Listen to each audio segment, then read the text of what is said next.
بیٹی بڑی نصیب والے لوگوں کو ملتی ہے، میرا تجربہ ہے اور تم بھی تجربہ کر کے دیکھ لینا۔ جس کے گھر میں بیٹی پیدا ہوئی ہے وہ تجربہ کر کے دیکھ لے، اس کی روزی روٹی میں برکت پیدا ہو جاتی ہے، اس کے مال میں برکت پیدا ہو جاتی ہے، آٹومیٹک اس کو محسوس ہوتا ہے کہ میرے گھر میں برکت آئی ہے۔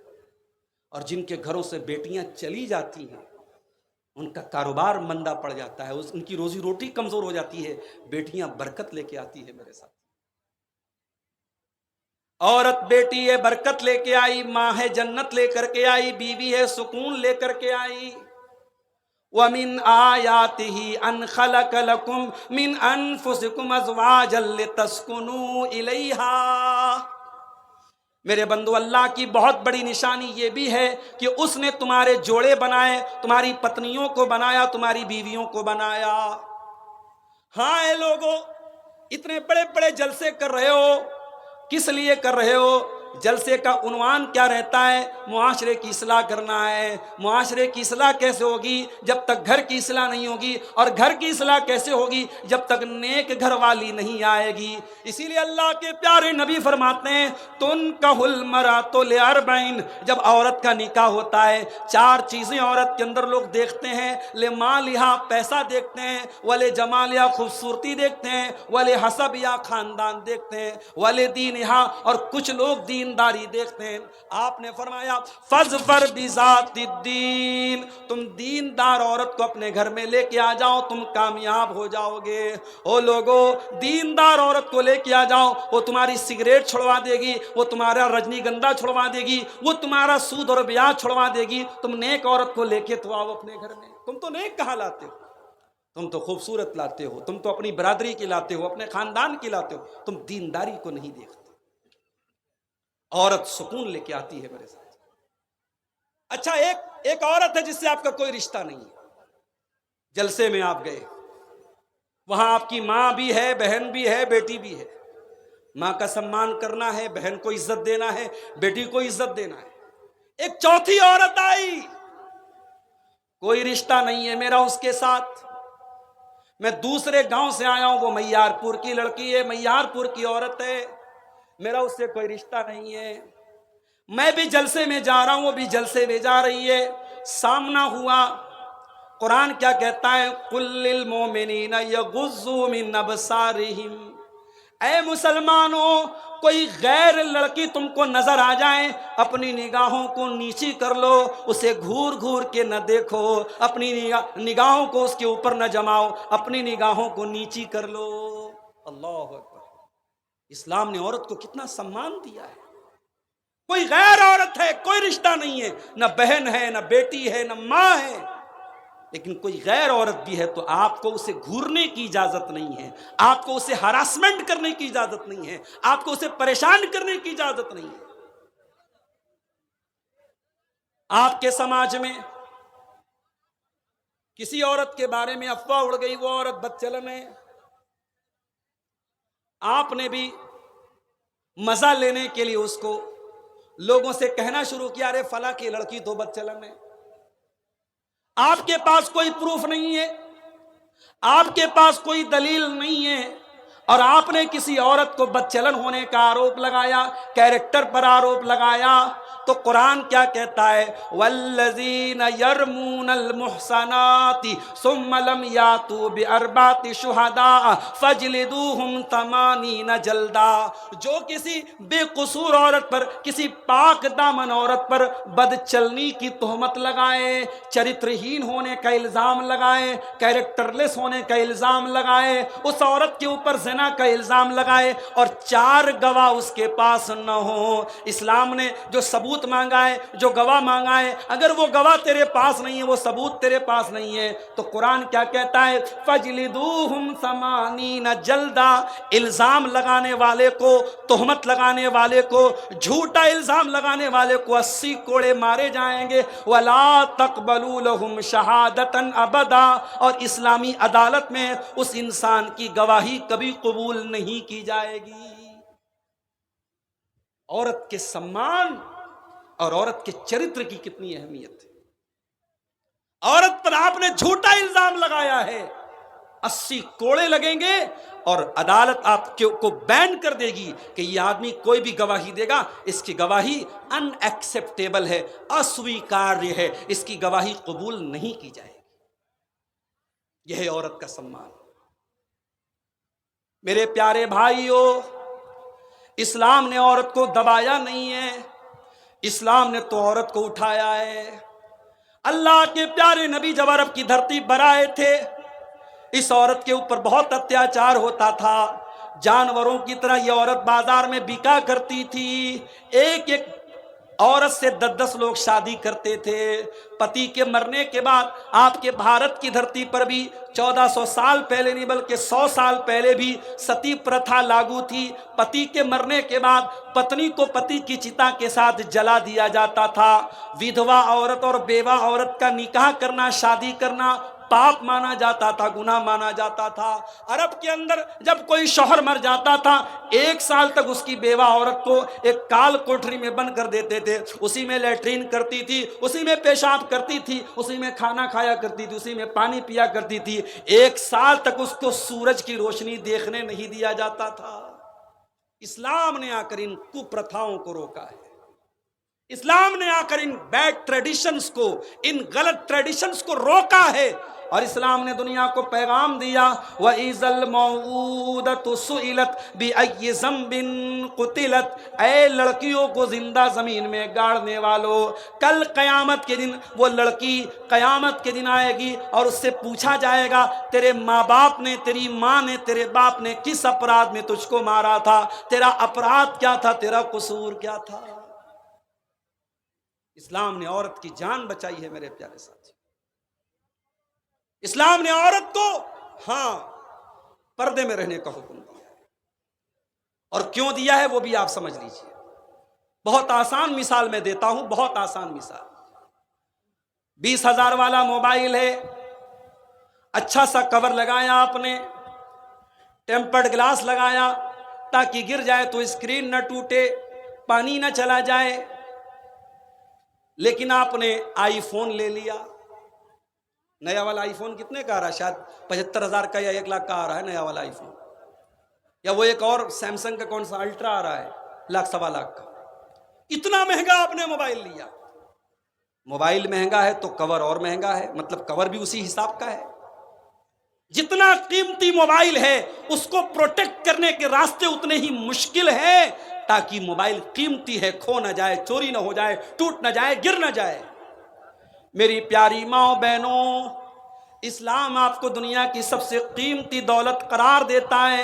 اللہ کے پیارے نبی فرماتے ہیں الدنیا کلھا متاع وخیر متاع الدنیا المرأة الصالحہ، اے عورتوں تم دنیا کی سب سے قیمتی دولت ہو، اور جب تم سب سے قیمتی دولت ہو تو قرآن کہتا ہے تمہیں پردے میں رہنا چاہیے۔ یا ایھا النبی قل لازواجک وبناتک ونساء المؤمنین، اے نبی اپنی بیویوں سے بھی کہہ دیجئے، اپنی بیٹیوں سے بھی کہہ دیجئے، اور تمام مسلمان عورتوں سے کہہ دیجئے یدنین علیہن من جلابیبہن، کہ جب وہ اپنے گھر سے نکلیں تو چادر میں نکلیں، پردے میں نکلیں، نقاب میں نکلیں، اپنے آپ کو ایکسپوز نہ کریں، اپنے حسن کی نمائش نہ کریں، اپنی خوبصورتی کا پرچار نہ کریں، چھپ کر کے نکلیں، پردے میں نکلیں۔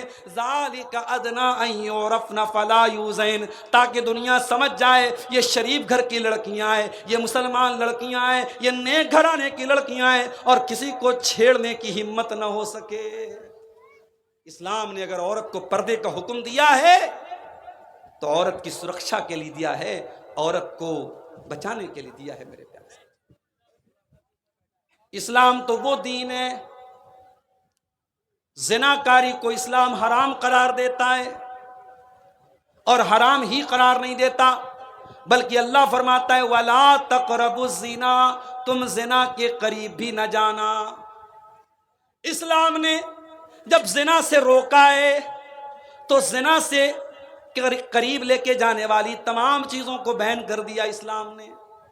عورت اکیلے ٹریول کرے گی، سفر کرے گی، اس کی جان کو، اس کی آبرو کو خطرہ ہوگا۔ اسلام کہتا ہے لا تسافر المرأة الا ومعها محرم، عورت بغیر محرم کے سفر نہ کرے، اس کا کوئی محرم ہونا چاہیے، باپ ہو، شوہر ہو، بیوی، بیٹا ہو، بھائی ہو، بھانجا ہو، بھتیجا ہو، کوئی بھی محرم ہونا چاہیے۔ کوئی عورت اکیلے میں کسی غیر مرد کے ساتھ نہیں ملے گی۔ فرمایا لا یخلون رجل بامرأۃ الا وثالثهما الشیطان، کوئی مرد کسی عورت کے ساتھ اکیلے میں نہ جائے۔ جوان بیٹیوں کو حافظ جی کے پاس پڑھنے بھیجتے ہو، یہ جائز نہیں ہے، معاف کرنا۔ بہت نیک انسان ہے حافظ صاحب، بہت اللہ والے مولوی صاحب، مگر جوان بیٹی کو کسی مرد کے پاس تعلیم کے لیے بھیجنا یہ صحیح نہیں ہے۔ اگر پردے کے بغیر تعلیم ہو رہی ہے اور آپ کی جوان بیٹی مولوی صاحب کے پاس اور حافظ صاحب کے پاس جا کے تعلیم حاصل کر رہی ہے تو آپ زنا کو دعوت دے رہے ہو، آپ حرام کام کو دعوت دے رہے ہیں۔ قرآن کہہ رہا ہے وَلَا تَقْرَبُوا الزِّنَا، زنا کے قریب بھی مت جاؤ۔ مسجد میں عورت نماز پڑھنے آ سکتی ہے، نبی کے دور میں بھی عورتیں آتی تھیں۔ ایک صحابی جن کا نام عمرو بن سلمہ تھا، اپنے قبیلے میں وہی اکلوتے تھے جن کو قرآن یاد تھا، اور 6 سال کے بچے تھے وہ۔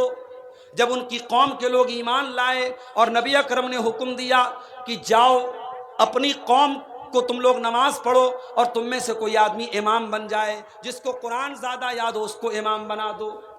عمرو بن سلمہ کے قبیلے کے لوگوں نے غور کیا، پورے قبیلے میں سب سے زیادہ قرآن اگر کسی کو یاد تھا 6 سال کے بچے کو یاد تھا، بچے کا نام عمرو بن سلمہ تھا، لوگوں نے امام بنا دیا۔ عمرو بن سلمہ کہتے ہیں میرے پاس ایک ہی کپڑا تھا، ایک ہی چادر تھی، وہی میری لنگی تھی، وہی میرا کرتا تھا، ایک ہی چادر پہنتا تھا میں، اس کو پہن کر کے میں نماز پڑھانے لگا۔ جب میں رکوع میں جاتا تھا تو میری سرین نظر آ جاتی تھی، میری پیچھے کی شرمگاہ نظر آ جاتی تھی۔ عورتوں نے کمپلینٹ کی، شکایت کی، کہا کہ ارے کم سے کم اپنے امام کی شرمگاہ تو ڈھانپ دو، اپنے امام کی پیچھے کی شرمگاہ تو کور کر دو، اتنا کپڑا تو لا کے اس کو دے دو۔ حضرت عمرو بن سلمہ کہتے ہیں میری قوم کے لوگوں نے مجھے چادر لا کے دی، اتنی خوشی مجھے ہوئی کہ اس سے زیادہ مجھے خوشی کبھی نہیں ہوئی تھی۔ پتہ یہ چلا کہ نبی کے دور میں عورتیں مسجد میں آتی تھی، ان کا انتظام ہوتا تھا۔ آج سیمانچل میں اتنا بڑا بیلٹ ہے اہل حدیثوں کا، جا کے سروے کر لیجئے، جتنی مسجدوں میں جمعہ کی نماز ہوتی ہے جائیے اور سروے کیجئے، کتنی جمعہ کی جامع مسجدوں میں جہاں جمعہ کی نماز ہوتی ہے، کتنی جامع مساجد میں عورتوں کی نماز کا انتظام ہے، جائیے پتہ کر کے۔ میرا ایک اندازہ ہے کہ شاید اگر 100 مسجدیں ہوں گی جہاں جمعہ ہو رہا ہے تو 90 مسجدوں میں عورتوں کا انتظام نہیں ہے، معاف کیجیے، سیمانچل کی بات کر رہا ہوں۔ آپ کی عورتیں سال میں ایک بار جلسہ ہو رہا ہے، اور معاف کیجئے گا آپ کے یہاں جلسہ کم اور میلہ زیادہ ہوتا ہے۔ ہم لوگ جلسے میں آتے ہیں، اپنی قیام گاہ سے اسٹیج تک آنے میں ہی ہم سارا منظر دیکھ لیتے ہیں۔ راستے میں کون تقریر سننے آیا ہے، کون موبائل پر کہاں لگا ہوا ہے، کون کس کو دیکھ رہا ہے، کون کس کو اشارہ کر رہا ہے، کون کس کو دیکھ کے مسکرا رہا ہے، ہم لوگ بھی بڑی دور کی نظر رکھتے ہیں میرے پیارے ساتھی۔ آپ غور کیجئے کہ آپ کی عورتیں اور لڑکیاں سال میں ایک جلسے میں آ رہی ہیں، اور آپ یہ ایکسپیکٹ کرتے ہیں، یہ امید کرتے ہیں کہ وہ دین سیکھ لیں گی۔ نہیں میرے پیارے ساتھی، آپ کو جمعہ کی نماز میں بھی عورتوں کا انتظام کرنا پڑے گا۔ اور آپ یہ مت کہیے گا ہم بہت غریب لوگ ہیں، نہیں، آپ غریب لوگ نہیں ہیں۔ آپ کی شادیاں دیکھ کے نہیں لگتا ہے کہ آپ غریب ہیں۔ 200 باراتیوں کو آپ جب چکن بھی کھلاتے ہیں، مٹن بھی کھلاتے ہیں، تب نہیں لگتا کہ آپ غریب ہیں۔ جب 3-3 لاکھ روپیہ جہیز دیتے ہیں لڑکیوں کو، تب نہیں لگتا غریب ہیں۔ آپ اگر چاہیں، ہر وہ مسجد جہاں جمعہ کی نماز ہو رہی ہے، اگر گاؤں والے چاہیں گے، اور اسی منیہاری کے علاقے میں نے بعض علاقوں میں دیکھا ہے لوگوں نے اپنے گاؤں میں کلیکشن کر کے لاکھوں روپے کی عیدگاہ بنا لی ہے، آپ چاہیں گے ہر مسجد میں جہاں جمعہ کی نماز ہو رہی ہے عورتوں کا انتظام ہو سکتا ہے۔ اور آج کے اس دور میں بہت ضروری ہے میرے پیارے ساتھیوں عورتوں کا انتظام۔ لیکن اگر جمعہ کی نماز میں عورت جمعہ کی نماز پڑھنے آ رہی ہے تو میری پیاری ماں بہنوں کان کھول کر کے سن لو، اللہ کے پیارے نبی فرماتے ہیں اگر کوئی عورت خوشبو لگا کر کے مسجد میں آتی ہے، نماز پڑھنے آ رہی ہے، جمعہ پڑھنے آ رہی ہے، تراویح پڑھنے آ رہی ہے، اگر وہ خوشبو لگا کر کے مسجد میں آتی ہے تو 40 دن تک اس کی نماز قبول نہیں ہوگی۔ 40 دن تک اس کی ایک ٹائم کی نماز قبول نہیں ہوگی۔ جو عورت صرف خوشبو لگا کر کے مسجد میں آئی ہے، میری پیاری ماں اور بہنوں، جب مسجد میں آپ کو خوشبو لگا کر کے آنے کی اجازت نہیں ہے تو کٹیہار اور منیہاری کے بازار میں اور پورنیہ کے گلاب باغ میں اور کسی واٹر پارک میں اور کسی ریسٹورنٹ میں اور کسی مال میں آپ کو بے پردہ اور میک اپ کر کے اور خوشبو لگا کر کے جانے کی اجازت کیسے ہو سکتی ہے میرے پیارے ساتھی؟ عورت پردے میں رہے گی، دین سیکھے گی، اسلام سیکھے گی۔ میں نہیں کہتا کہ ساری بچیوں کو مدرسے میں ڈال دو، مگر جا کر کے سروے کر لو کہ اسکولوں میں پڑھنے کے نام پر کیا کیا ہو رہا ہے۔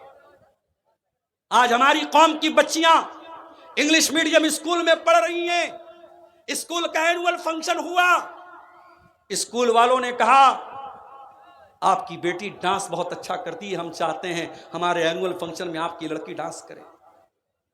ماں نے شوہر سے کہا، بیوی نے شوہر سے کہا ہماری بیٹیا بڑا اچھا ڈانس کرتی ہے، اسکول والوں نے خود سے نام دیا ہے، چلو ڈانس کرواتے ہیں۔ اسکول کا فنکشن ہوا، اسٹیج پر آپ کی جوان لڑکی ناچ رہی ہے اور آپ ویڈیو بنا رہے ہیں اور فخر سے اپنے اسٹیٹس پہ لگائے ہیں مائی ڈاٹر از ڈانسنگ، میری بیٹی ڈانس کر رہی ہے۔ ارے بے غیرت، اپنی ڈانس کرتی ہوئی بیٹی کو دیکھ کر تجھے چلو پانی میں ڈوب مرنا چاہیے تھا۔ تیری قوم کی بیٹیاں ڈانس کر رہی ہیں اور تو فخر سے دیکھ رہا ہے اور تو ویڈیو بنا رہا ہے اور تو انسٹاگرام پہ ڈال رہا ہے اور تو فیس بک پہ ڈال رہا ہے۔ اور معاف کرنا، یہ کام ابھی تک تو انگلش میڈیم اسکول والے کرتے تھے، اب مدرسے والے کہاں پیچھے رہیں گے؟ اب مدرسوں میں بھی یہ کام ہو رہا ہے، بڑی بڑی بچیوں کو اسٹیج پہ لایا جا رہا ہے اور ڈانس تو نہیں ہے، ایکشن ہو رہا ہے، ایکشن۔ شراب کا نام بدل کے وسکی رکھ دیا جائے، رم رکھ دیا جائے، بیئر رکھ دیا جائے تو شراب حلال نہیں ہو جائے گی۔ یہ ڈانس کو آپ ایکشن کا نام دیتے تو ڈانس صحیح نہیں ہو جائے گا۔ ٹھیک ہے، بچی آ رہی تھی، وہ مائک پر آ کے اس نے نعت پڑھ دی، حمد پڑھ دی، اس نے کوئی چھوٹی سی تقریر کر دی، وہاں تک تو ٹھیک تھا۔ یہ ایکشن کے نام پہ کون سی بلا آ گئی بھائی؟ لڑکیوں کو تعلیم دو میرے پیارے ساتھیوں، تعلیم کے نام پہ ان کی عزت کا جنازہ مت نکالو۔ اور کان کھول کے سن لو، اس امت کی عورتوں نے ہر دور میں دین کی تعلیم کا جھنڈا بہت بلند کیا ہے۔ اگر آپ کو میری بات میں شک ہے تو جائیے حضرت عائشہ کی زندگی کے بارے میں پڑھ لیجیے، اور کبھی موقع ملا انشاءاللہ تو اسی سیمانچل کے علاقے میں، تقریر کا تو میں وعدہ نہیں کرتا، جمعہ کے خطبے میں ایک موضوع رکھوں گا، حضرت عائشہ کی پوری سیرت بیان کروں گا۔ ویسے یوٹیوب پر میں بنارس میں تقریر کر چکا ہوں، یوٹیوب پر موجود ہوگی، لیکن آپ کے علاقے میں شاید اس موضوع پر میں نے تقریر نہیں کیا ہے۔ حضرت عائشہ کی پوری زندگی کے بارے میں کیا علم تھا، کیا نالج تھی، کیا گیان تھا۔ بڑے بڑے صحابہ کہتے ہیں جب ہمارے اوپر مشکل آتی تھی، ہمیں کوئی مسئلہ نہیں سمجھ میں آتا تھا، ہم حضرت عائشہ سے سوال کیا کرتے تھے، اور حضرت عائشہ جب جواب دے دیتی تھی سب کا منہ بند ہو جاتا تھا۔ اتنی نالج اللہ تعالیٰ نے حضرت عائشہ کو دی تھی۔ او میری پیاری بہنوں، تمہارے لیے آئیڈیل نہ تو ثانیہ مرزا ہیں، نہ بالی ووڈ کی ہیروئن ہیں، نہ کرکٹرز ہیں، آپ کے لیے آئیڈیل خواتین اگر ہیں میری پیاری ماں بہنوں، اس امت کی سب سے بہترین عورتیں ہیں، نبی کی بیویاں ہیں، اللہ کے پیارے نبی کی بیویاں ہیں، یہ اس امت کی سب سے آئیڈیل عورتیں تھیں۔ میری پیاری ماں بہنوں، آج ذرا سی شوہر کی کمائی میں کمی آ جائے، آپ کے ماتھے پر بلا جاتا ہے، آپ کی پسند کی ساڑی شوہر نہ دلائے، آپ کی پسند کا سوٹ نہ دلائے، آپ کی پسند کا کھانا گھر میں نہ بنے تو آپ کو غصہ آ جاتا ہے۔ میری پیاری ماں بہنوں، کبھی موقع ملے اللہ کے پیارے نبی کی بیویوں کی حالات بھی پڑھ لیجئے۔ حضرت عائشہ اپنے بھانجے عروہ سے کہتی ہیں، اے عروہ، ہم آسمان میں ایک چاند دیکھتے تھے، دوسرا چاند دیکھتے تھے، تیسرا چاند دیکھتے تھے، 2 مہینے گزر جایا کرتے تھے۔ وَمَا یوقد فی ابیات رسول اللہ صلی اللہ علیہ وسلم نار، اللہ کے رسول کے گھر میں 2 مہینے تک چولہا نہیں جلتا تھا، 2 مہینے تک نبی کے گھر میں چولہا نہیں جلتا تھا۔ حضرت عروہ نے پوچھا یا خالۃ فما کان یعیشکم، اے خالہ جان جب چولہا نہیں جلتا تھا، جب کھانا نہیں بنتا تھا تو 2 مہینے تک آپ لوگ کیسے رہ لیتے تھے؟ فرمایا التمر والماء، کھجور کھا کر کے اور پانی پی کر کے اللہ کے نبی کے گھر والے اور اللہ کے نبی کی فیملی گزارا کر لیتی تھی۔ مدینہ آنے کے بعد کبھی اللہ کے پیارے نبی کے گھر میں لگاتار 3 دن تک گیہوں کی روٹی نہیں بنی۔ یہ لائف سٹائل تھا اللہ کے نبی کی بیویوں کا۔ میری پیاری ماں بہنوں، اگر ایسی زندگی آپ کو گزارنے دے دی جائے، آپ تو 1 ہفتہ نہیں رہ پائیں گی۔ نبی کی بیویوں نے ساری زندگی نبی کے ساتھ گزارا کیا، کبھی لب پر کوئی شکوہ نہ لائیں، کبھی زبان پر کوئی شکایت نہیں لائیں۔ ایک مرتبہ، آج میں نے گھڑی نہیں لگائی ہے، ٹائم زیادہ ہو جائے تو بتا، 12 بج چکے ہیں، میرے نکلنے کا بھی ٹائم ہو رہا ہے۔ مدرسہ والوں کے پاس زمین نہیں ہے، چندہ کرانا ہے، بھیا چندہ کرانا بڑا مشکل کام ہے، اور یوٹیوبر بھائیوں نے تو وہ بھی نہیں چھوڑا، اب چندہ کرا رہے اس کا بھی ویڈیو بنا رہے ہیں۔ فیس بک پر ایک صاحب نے چندے والا ویڈیو ڈال دیا، ہم سے لوگ پوچھنے لگے آپ سیمانچل میں چندہ کرا رہے ہیں۔ اب چندہ کوئی خراب چیز نہیں ہے، لیکن چندے کا ایک ہنر ہوتا ہے، وہ ہم لوگوں کے پاس نہیں ہے۔ وہ جو ہمارے حضرت علی صاحب ہیں، اختر عالم مفتاحی صاحب ہیں، اور بھی جو بنگلہ مقررین ہیں، وہ بیچارے چندہ لوگوں کو پکڑ کے دباؤ ڈال کے زور ڈال کے جو 5,000 لینے والا اس کی جیب سے 10,000 نکلوا لیتے، وہ سب ہنر ہم لوگوں کے پاس نہیں ہے میرے بھائی۔ ہم زبان سے کہہ سکتے ہیں، ٹائم ہمارے پاس کم ہے۔ میں تقریر کے آخری پوائنٹ پر ہوں، 5 منٹ آپ کے سامنے رکوں گا تقریر ختم کر کے۔ آپ کو جو چندہ دینا ہو، اگر آپ محبت رکھتے ہیں مدرسے سے، دین سے، علماء سے، اور آپ چاہتے ہیں کہ قوم کی بچیاں ایک اچھے ادارے میں پڑھیں، آپ آئیے اور اپنا چندہ یہاں لکھوائیے، دے کے جائیے۔ میں سب کے لیے دعا کرتا ہوں، اللہ سب کے چندے کو قبول فرمائے۔ آخری بات رکھ رہا ہوں، 12 کراس ہو رہا ہے۔ میں بات یہ کر رہا تھا عورت کی تعلیم کے بارے میں، حضرت عائشہ کے بارے میں بات کر رہا تھا۔ حضرت عائشہ، باپ بیمار ہے، حضرت ابو بکر صدیق باپ سے ملنے کے لیے، بڑے غور سے سننا میار پور والوں، حضرت عائشہ اپنے ابا جان ابو بکر صدیق سے ملنے کے لیے گئیں۔ اب حضرت ابو بکر کا آخری ٹائم ہے۔